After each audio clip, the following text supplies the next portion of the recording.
Hi, I'm Dr. Jamil Sayed, and on this podcast, we're going to talk about some deep stuff.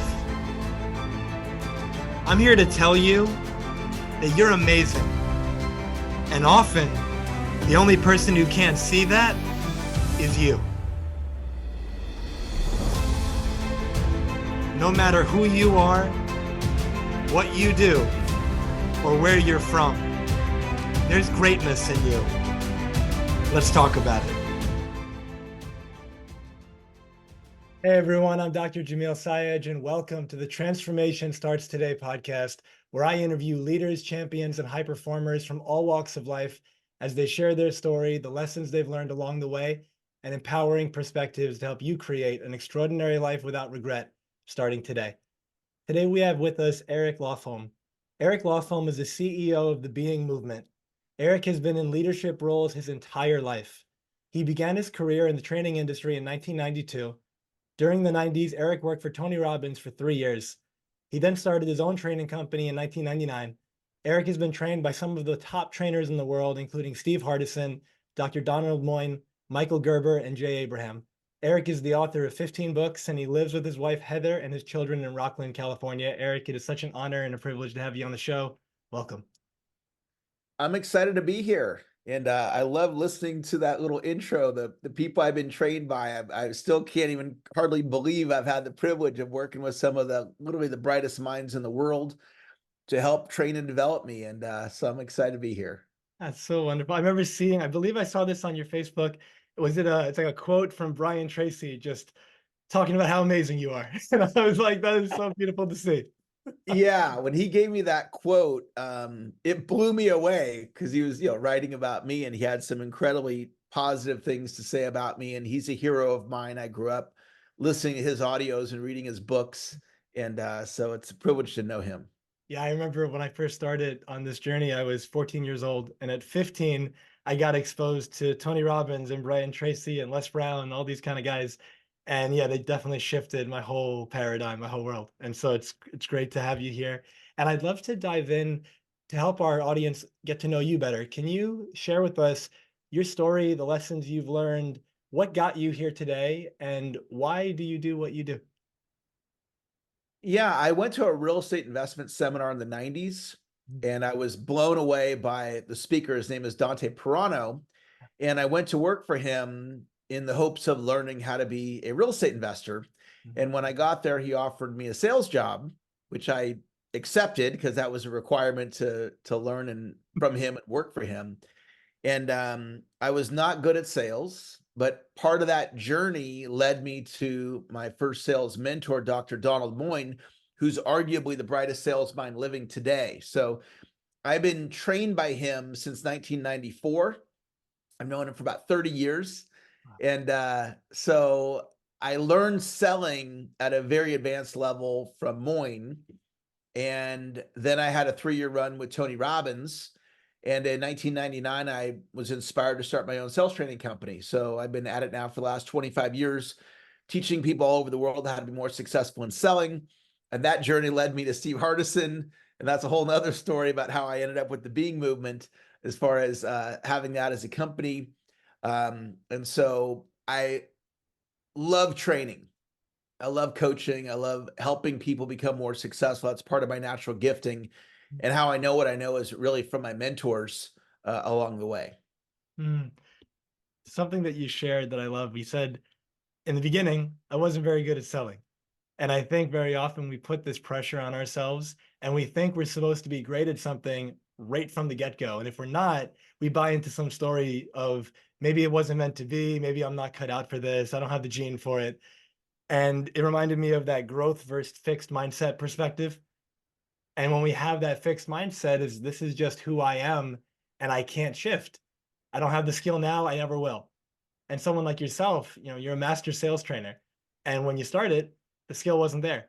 And I think that's so hopeful for people to get to realize wherever they're at right now is fine. The question is, where do you want to be? And what are you going to do right now to move you in that direction? Well, you make a great point because it's a way of describing another way of what you just said is the position we're coming from. Yeah. So if we're coming from a position of, I'm not good at sales, I don't like sales. I want to do anything but sell. And then you're an entrepreneur and you need to sell. Yeah. It's kind of like exercising with a 50-pound weight vest. Mhm. You know, exercising is tough enough. And then we don't need to add a 50-pound weight vest. And I literally went from being terrible at it to where I have, amongst the best sales training skill set in the world. And I don't say that as a brag. It's just what's so. I've outworked just about anybody in the sales training space as far as working on my skills. And so selling is a learned skill. And so many of the things out there are learned skills, and we can get better if we choose to get better at them. Absolutely. Something you mentioned a few times, I alluded to it in your bio, is the being movement. For our listeners who don't know what that is, can you just share what is the being movement and how is it creating just miracles for people all around the world? Yeah, it's a pretty wild thing because I never had that on my goals list, be CEO of Being Movement International, but here we are. I was introduced to Steve Hardison in 2010 by a gentleman named Gary Henson. And Gary said that Steve Hardison's content is the best out there. And me loving content, learning, knowledge, I'm like, if you say he's the best, I gotta check out who this Steve Hardison is. And so that led me on the path to, at that point, really the only content out about him was a video, TBOLINFL, I think is the name of it. And so it's the Deuce Latouille story. And Hardison is not somebody who has created a lot of content until recently. And so his wife wrote a book about him that was launched a little over 2 years ago as of this recording. And I mentioned in the book, and I contacted Steve to thank him for putting me in the book. And long story short, I agreed to create a Facebook group for him, which I did. And that Facebook group now has over 9,000 members as of this recording. The Facebook group turned into an Instagram page, a YouTube channel, a podcast, a website, and now a company. And Steve and his wife, Amy, asked me if I wanted to start a company and organize what we now call the Being Movement. And the Being Movement it's this simple. We're always being. I can observe my being and I can shift my being. And so it's teaching that simple idea to as many people as possible so they now have access to this thing called being. And in my experience, most people they don't have access to it because no one's ever taught it to them. So I'm on a mission to share that simple idea. We're always being. I can observe my being. I can shift my being with as many people as possible. And so that's what I mean when I say the being movement. Mm. I'd love to add something to that for our audience. So whenever I give a talk, whenever I get to be at an event, I always open by sharing, like teaching people how to listen. And what I say, well, I'll share a variation of what Eric just shared, where I'll say, I want you to imagine there's two people in the audience. There's you and somebody else. And the other person is coming from the space of, I don't even know why I'm here. What a waste of time. I should be on that stage. Like I know more than anyone else here. You're coming from the space of, I know that I'm here because I'm meant to be here. I know I'm going to get at least one thing today that's going to change my whole life. And if I show up and I'm present and I take the notes and I listen, I'll receive it. Now, who do you think at the end of that event is going to get more from the experience? And clearly it's going to be you because you're coming from this open space of receiving. The other person's closed off to that. They're coming from, I know, I'm closed. You're coming from like, I wonder what could be. And there's a possibility there. And so in that way, who are you being? How are you showing up to this podcast right now, this conversation that we're having? How are you showing up in your relationship? And so that concept of you're always being, like one of the things that Steve Hardison says that I love so much is he refers to his document, his declaration. Like for our audience who's not familiar with it, think of it like a list of statements that you create that you wish to embody and step into and represent yourself with in this world. And from that space, you already have that right now. You're just unconscious of it more than likely. And usually they don't serve you, they're disempowering. So who I'm being is I'm not good enough. Who I'm being is that I don't have what it takes, etc. And when we can release those and create the new ones, your life flourishes. And so coming from that space, Eric, it's been so inspiring to see the commitment that you've stepped into. And for our audience to further hear this from me, I got to meet you in person at a recent event in January in Arizona. It was called the Ultimate Experience, and completely related to this community that we're discussing. And you were on stage, and I remember you got to give a presentation called Being in Service. And I was really blown away by that and deeply touched. I remember sending you a message after, because there I was initially expecting to get some type of strategies and tips and all the doing about leadership and service and all this stuff. And you were on stage for probably 30 or 40 minutes, and you demonstrated it by your being and the acknowledging and everything that you were doing. But there was no doing, there was no tips, there was no strategies. And yet I had a whole page of notes at the end of your presentation. And so I would love to just hear from you. What does being in service mean to you? Yeah, I want to comment on a couple of things that you said, and the speech that you're referring to. So I'm a professional speaker, and I like getting the mic, right? Like what we're doing right now. Like I like having the mic. And so we had a beautiful audience. We had 200 people roughly at that event, and I had a 30-minute speaking slot. And I was super excited about delivering my message to 200 people. And sitting in the audience, it was a 2-day event.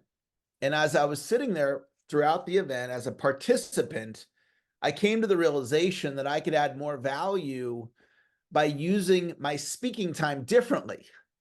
So instead of me speaking for 30 minutes, I had my daughter come up and she spoke for about, I don't know, 10 minutes.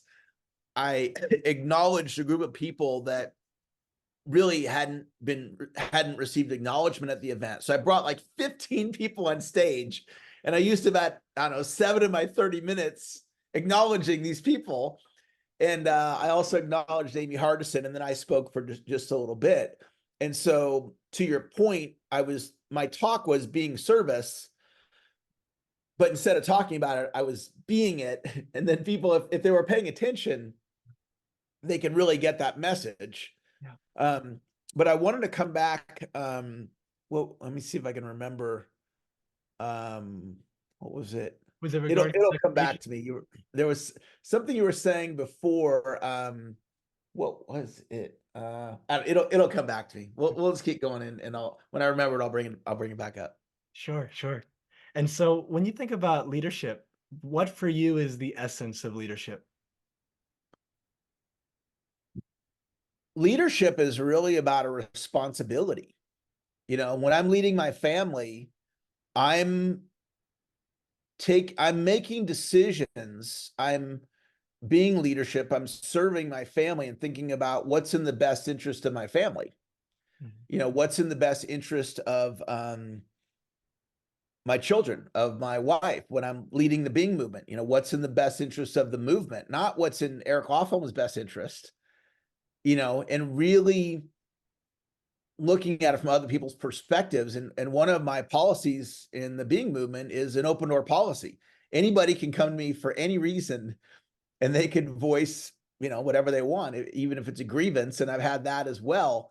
And so it's really being responsible for something like a family or like a company. But the thing I want to share that it escaped me, it came back to me, and I want to make this point, because when you opened up your speech and you were giving the example of, I can listen for the miracle, or I can listen as if I already know this. Yeah. The key idea about being is, if you're the guy sitting there going, well, I already know this, arms crossed, what's this guy going to teach me? In that space, you could shift your being. Yeah. And say, instead of that listening, I'm going to listen for the miracle. And I want to give a real world application to this that some people will likely be able to relate with. And it has to do with an ex-spouse. So I have an ex-spouse, and there's a reason we got divorced, and we were not getting along at the end.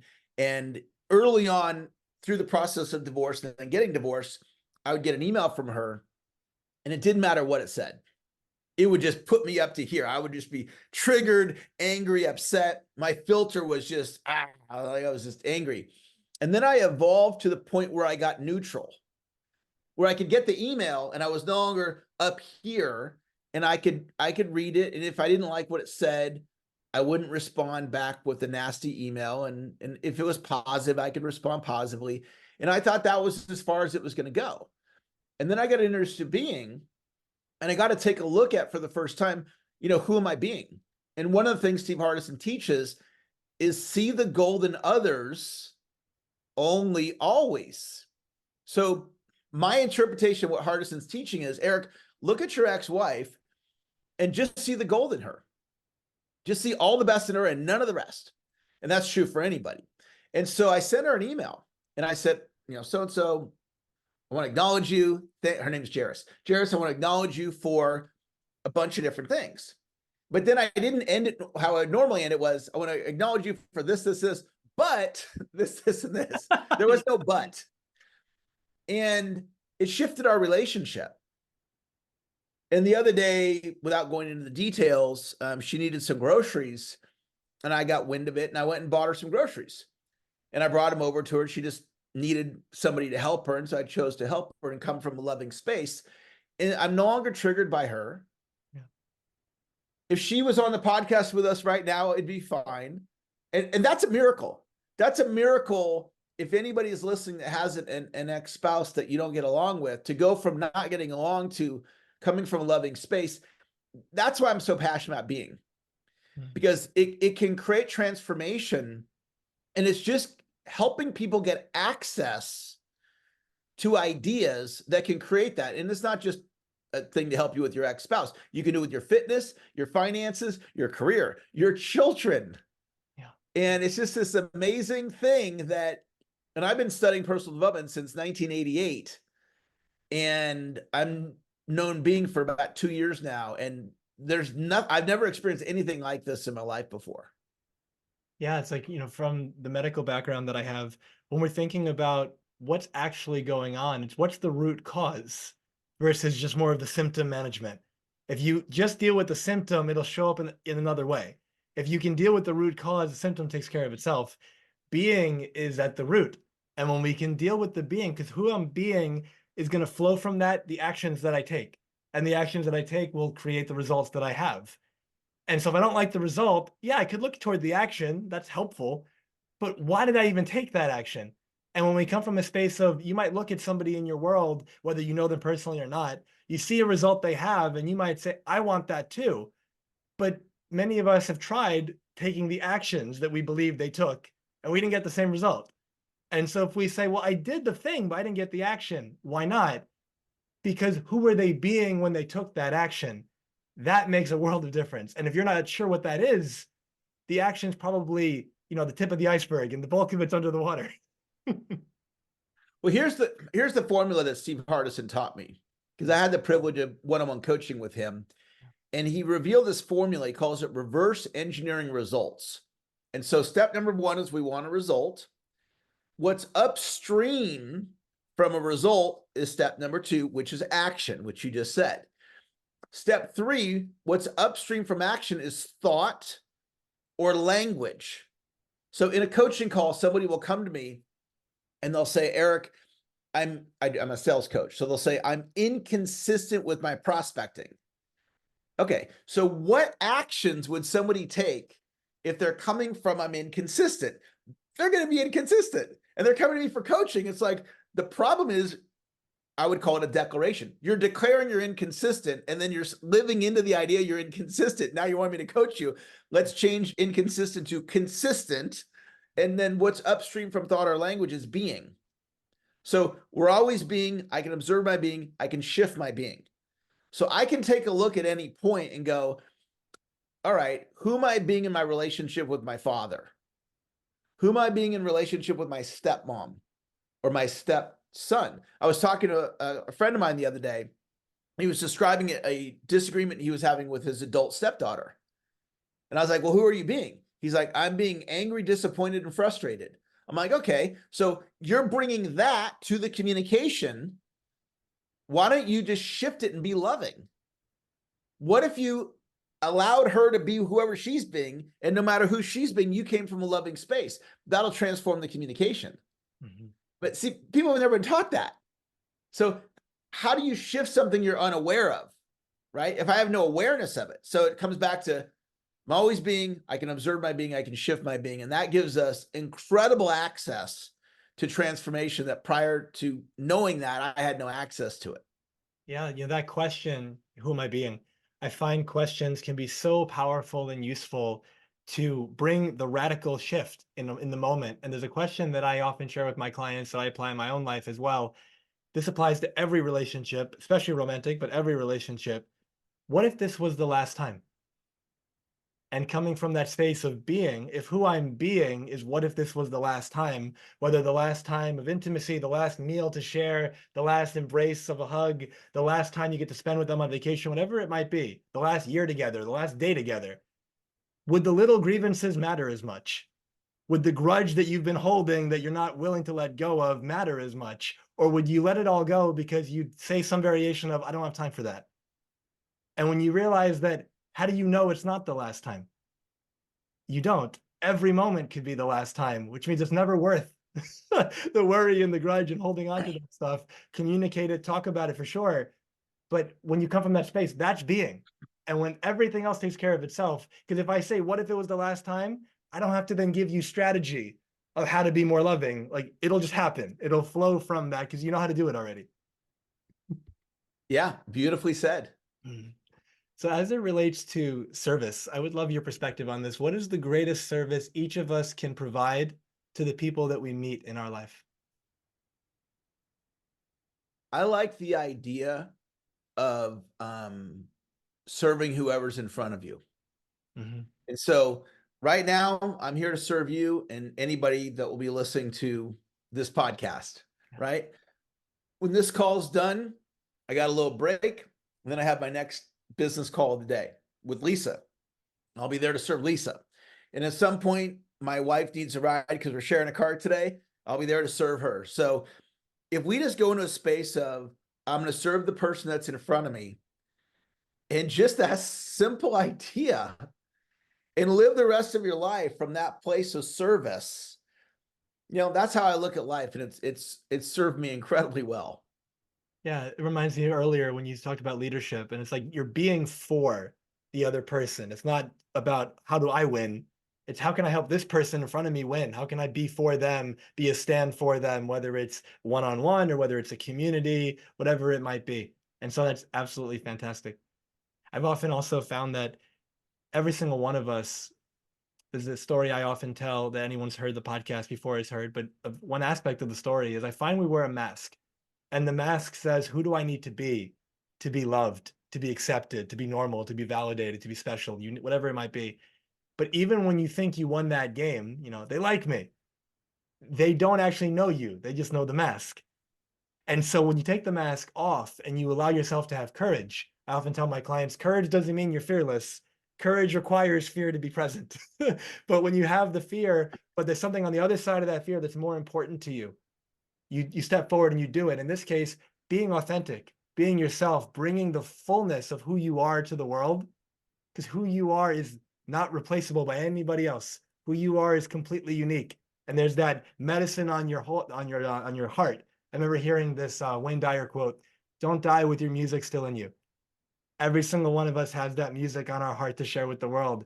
And what better way to serve the world than to bring the fullness of who we are out to play?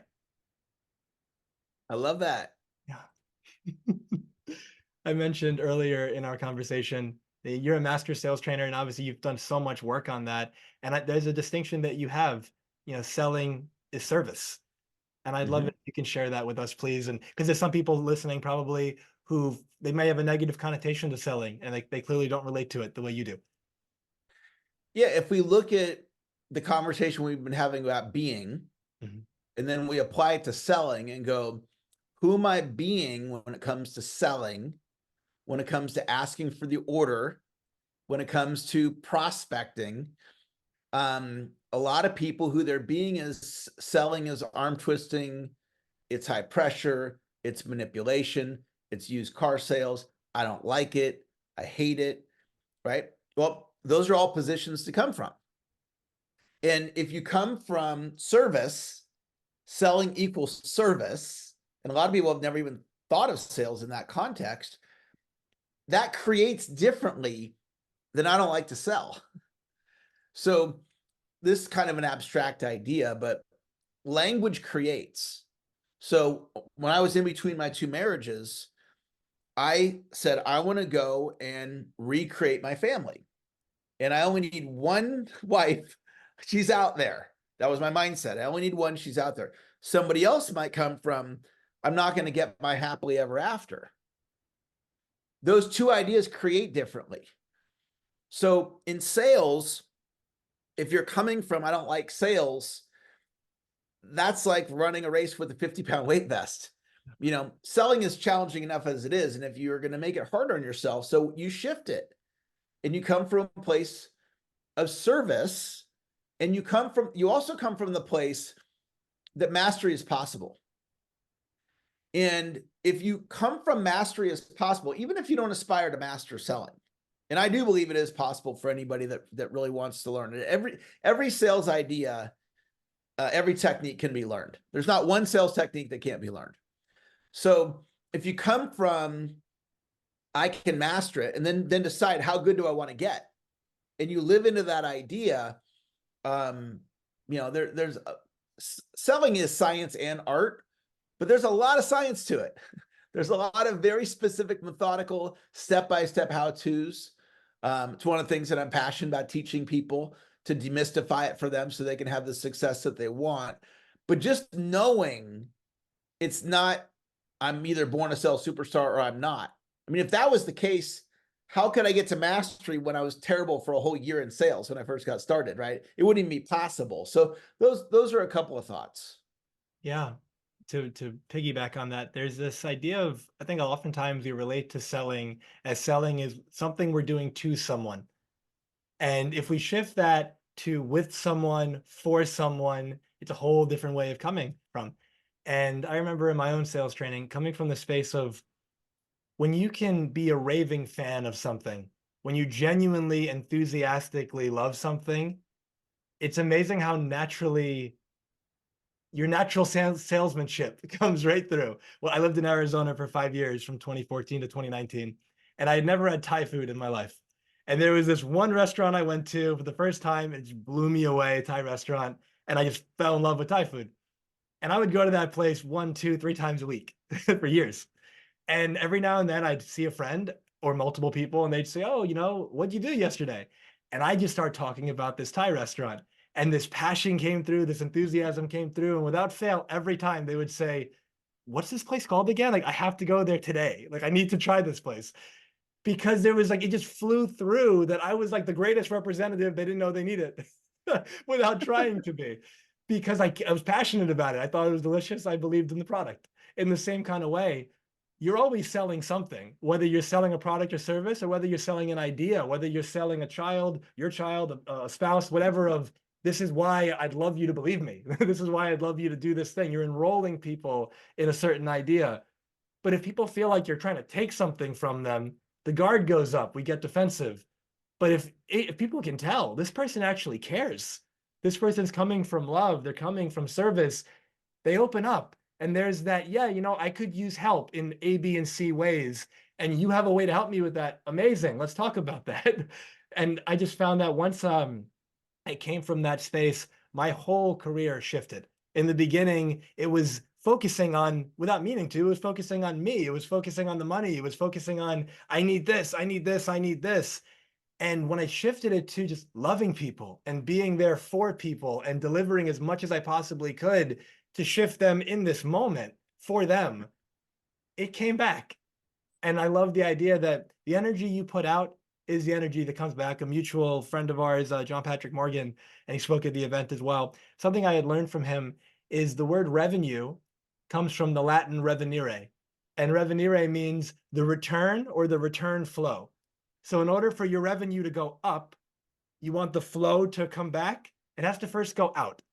And in order for it to come back greater, it's got to go out greater. And so what are you putting out that's like the cause? Who are you being that's going to send the ripple effect back to you? It doesn't always come back from the person you gave it to, but in my experience, it always does come back. And it's amazing how much greater it comes back when you just give without the expectation that you have to receive in that moment. It's like you're not trading here, you're giving. Yeah. Yep. Yeah, love that. Yeah. one thing that I noticed in your presentation in Arizona is that you're a master at acknowledging people. And if you could share with us, why are acknowledgments so powerful and how can they alter the course of a person's life?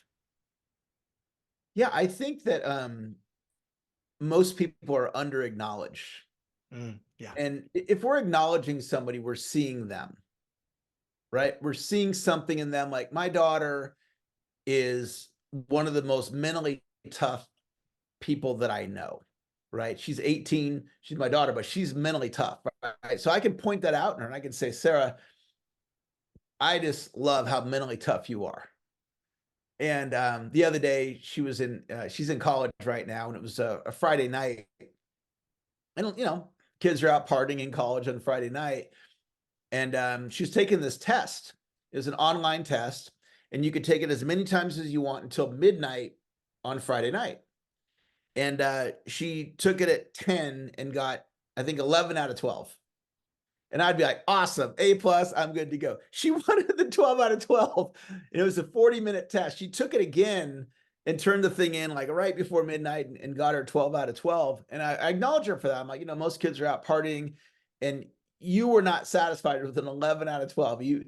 Great job. And so seeing people, and I feel like sometimes I get over acknowledged.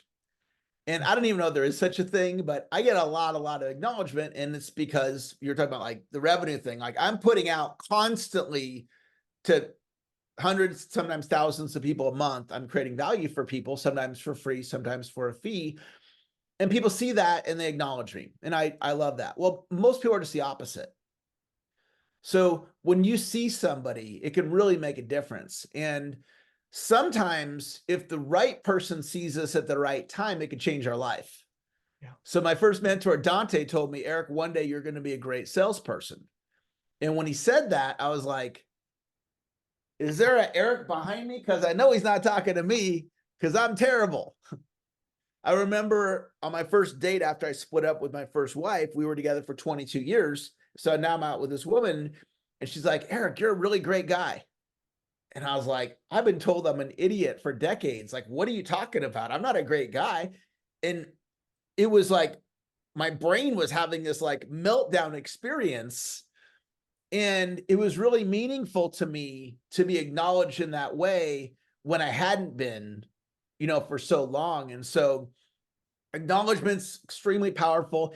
It doesn't cost us anything to acknowledge somebody, and especially our loved ones.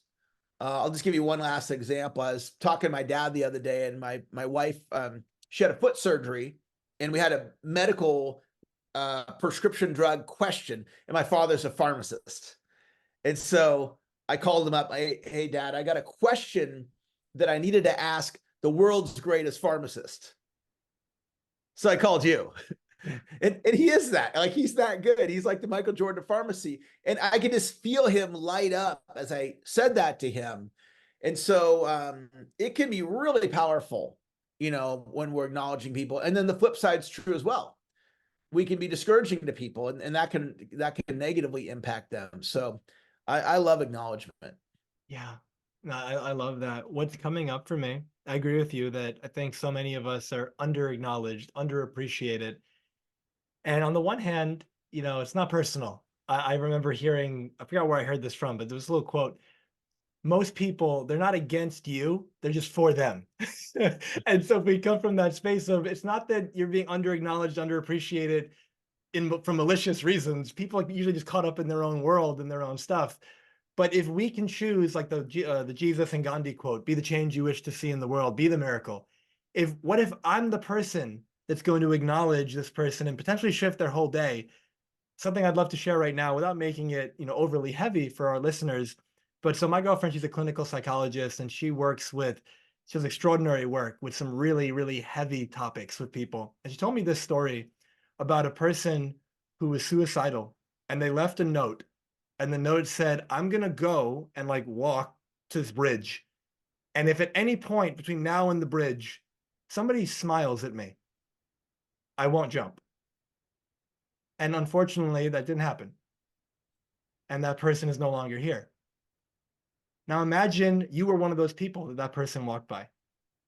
how powerful your smile could have been in that moment to literally save a life. You know, you're at the grocery store and you could tell, even if it's not obvious, but let's just say you could tell the person's having a rough day. You have the opportunity in that moment to extend your heart out, to just say something, even if it's just a look that can be felt. Show somebody that they matter. Show somebody that you care. Show somebody that the work they're doing is meaningful. Let somebody know they made a difference in your life. When I didn't used to do that when I was younger, I probably started doing that in the last 8 to 10 years. And it's been more, of course, year by year. It has been incredible how somebody's whole demeanor shifts, the smile on the face, the energy becomes so warm and welcoming. They finally feel seen and heard and appreciated and loved. And wow, that was nice. Like, that was so nice to receive that. Thank you. And like you said, how's the world's greatest pharmacist doing? When people hear that, it's like when somebody said to you and you're looking around going, is there an Eric behind me? Because we don't Yeah, always see ourselves in that way. But when that's right. somebody else sees us like that, it plants that seed that maybe that could be true. Maybe I have that possibility. And when we speak that into people, now it's possible for them to live into it. Because like you said, if we're not aware of it, we can't really be it necessarily because we're not really aware that it's a possibility. Now that That's right. possibility becomes available to us. Yeah, it's a great point. I mean, my background, I went to community college. Mhm. You're supposed to go for 2 years. I went for 5 years. I still don't have that 2 year AA degree, right? And so I'm a college dropout, former cook at McDonald's, bottom producing salesperson for an entire year. And now I'm out, running two companies and doing all the things that I'm doing. Mhm. And I used to look in the mirror and see a human being that was average and ordinary. I didn't look in the mirror and see who I am now. Extraordinary. I was extraordinary then, as everyone who's listening right now is also extraordinary, but I didn't see that in myself. And I needed somebody else to see it so I could see it. And once they saw it, if it clicked in my brain, now I could see it. Like Dante telling me you're going to be a great salesperson one day, it finally clicked for me. Or the woman's telling me, hey, you're a really great guy. It finally clicked for me. And so we can, in some cases, change somebody's life with an acknowledgement to help them see something that they didn't see in themselves. And what's also interesting is a lot of times people will dodge it like a boxer. Like, you acknowledge them and they're doing everything that they can to not receive it because they don't feel worthy of it. Yeah. So that's a whole nother conversation. But acknowledgement is I'm glad that you brought that up as a topic because it's a great thing for us to think about. Yeah, yeah. I used to be so horrific at receiving compliments. I was that person, like you're saying, the boxer, dodging it, deflecting it, minimizing it, whatever I would do, because it just didn't feel right to receive it, especially money. In the beginning, receiving money, I had so many blocks around that. And when I was finally able to shift that and let that compliment in and just receive it, it just changed not only my world, but it made all of my relationships so much better. And you reminded me of an Abraham Lincoln story that I heard. So prior to him becoming president, he ran for office, I think different offices multiple times, and he lost every time. And most people would give up, quit way sooner than he did. And I've heard the number different ways, but my understanding was it was like 16 times he ran for office. Don't quote me on the number, but it was a lot. He ran for office, he lost every time until the last one, and he becomes president. And somebody said to him, how did you keep going? And he said, I had a friend who believed in me and I didn't have the courage to let him down.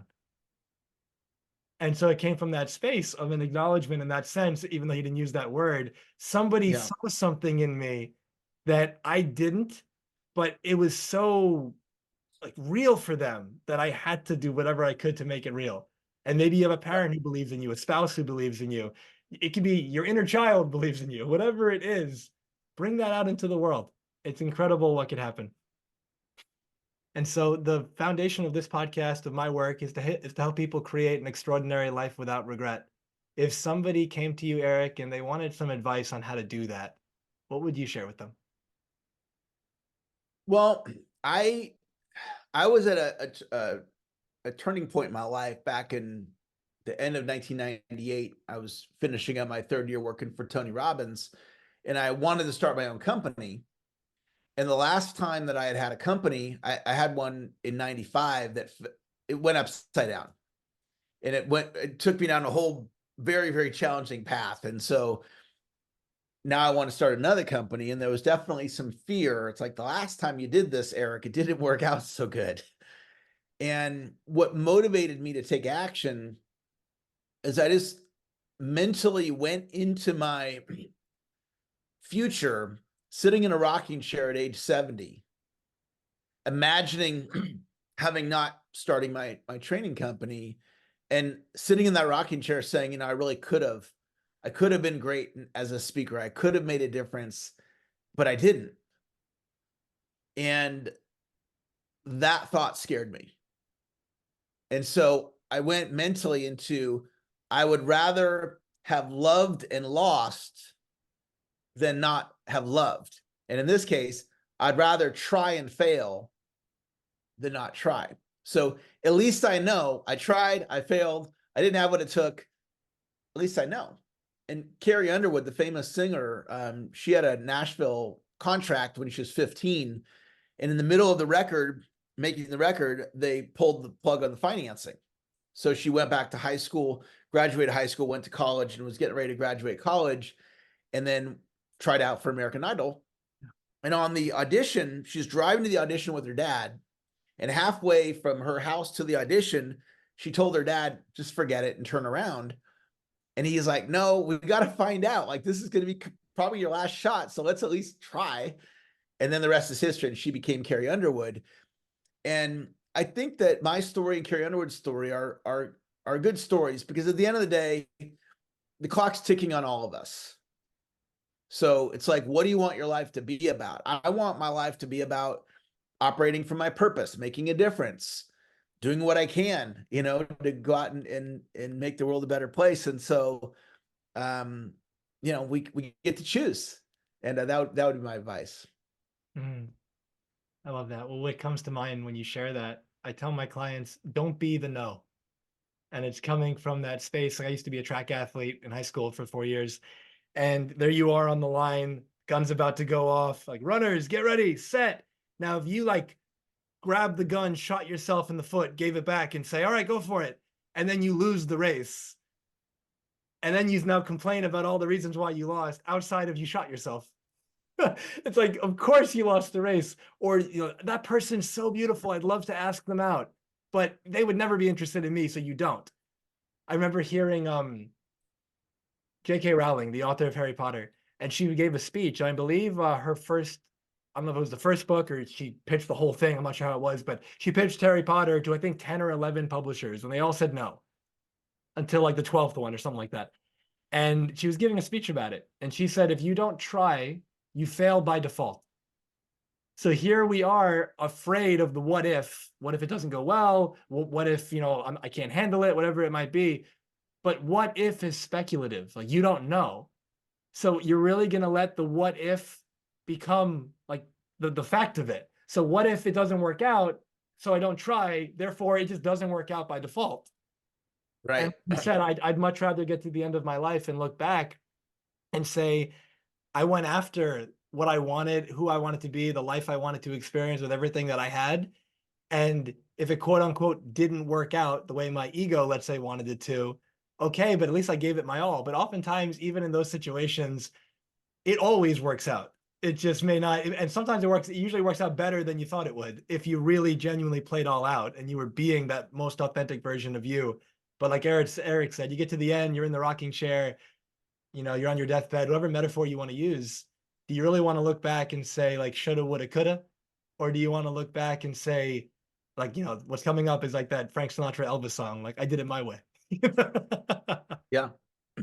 And so with that in mind, if our conversation today, Eric, was your last opportunity to share the message that's on your heart, that music that's on your heart to share with the world, what would you want to leave people with? Well, it's really two messages, because it used to just be on the sales training side. Now I got two companies. So on the sales training side, what I want all of you to know, you can learn sales. Absolutely learn it. You can get good at it. If you really aspire to master it, it is possible. It's really a choice. On the being side, if you can really get this idea okay, Eric says we're always being. Okay, I buy that. Yeah, we are always being. Yeah, I can observe who I'm being. And I can shift it if I choose to. And if you really lean into that idea, I've been leaning into that idea now for 2 years. And miracle after miracle after miracle after miracle after miracle has happened for me. And I want that for as many people as possible. So those are my two core messages that I want to share. Yeah. And I love just ending it the way we started it, this idea of the growth versus that fixed mindset. Wherever my life is right now, got it. But who do I want to become? Who do I want to be? And I can start right now. I think it was Les Brown, at least I heard it from him. But it's like start where you are with what you have, with what you know. Like right now. Yep. Don't buy into the I don't know enough, so I just don't get started.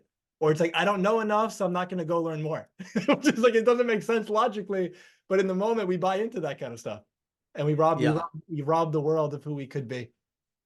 And so, what is the big? Also, one of the things, action is part of learning. Doing is part of learning. So a lot of times people say, well, I don't know enough to fill in the blank.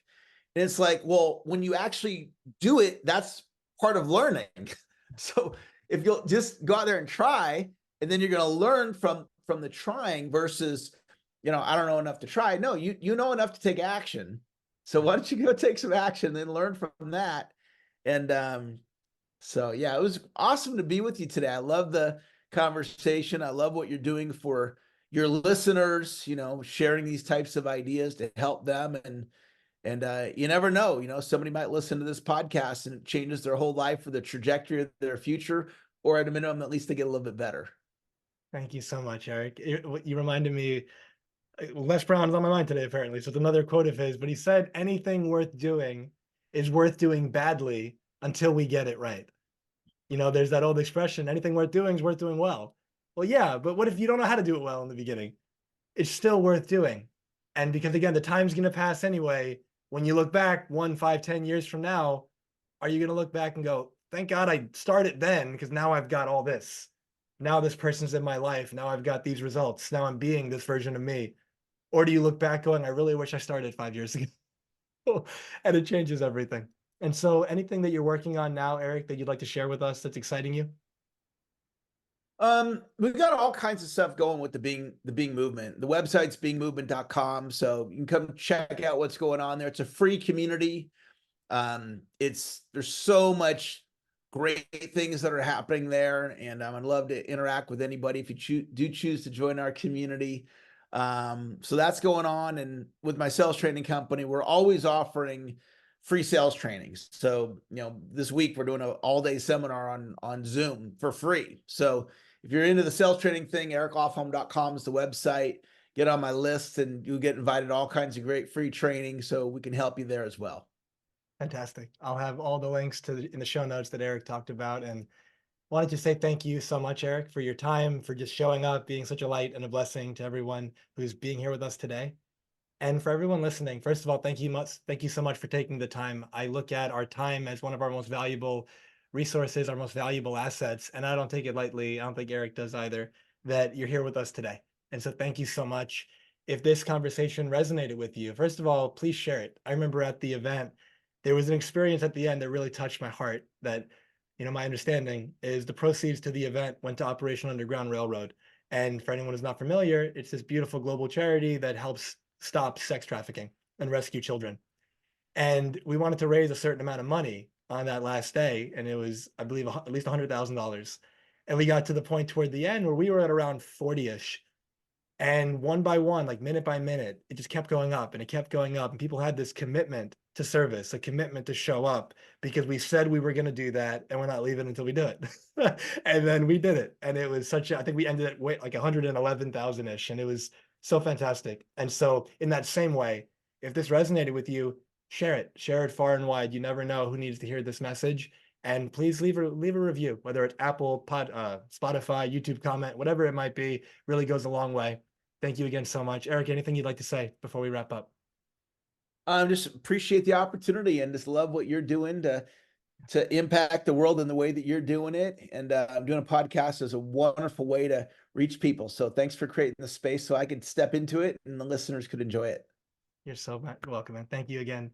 As I mentioned earlier in the podcast, my life's work is to help leaders, champions, and high performers to experience more happiness, peace, and fulfillment as they create an extraordinary life without regret. If I can be of support to you on your journey, if you'd like to have a conversation, see what we can create, what magic and miracles we can shift into your world, you can book that at jamilsayed.com.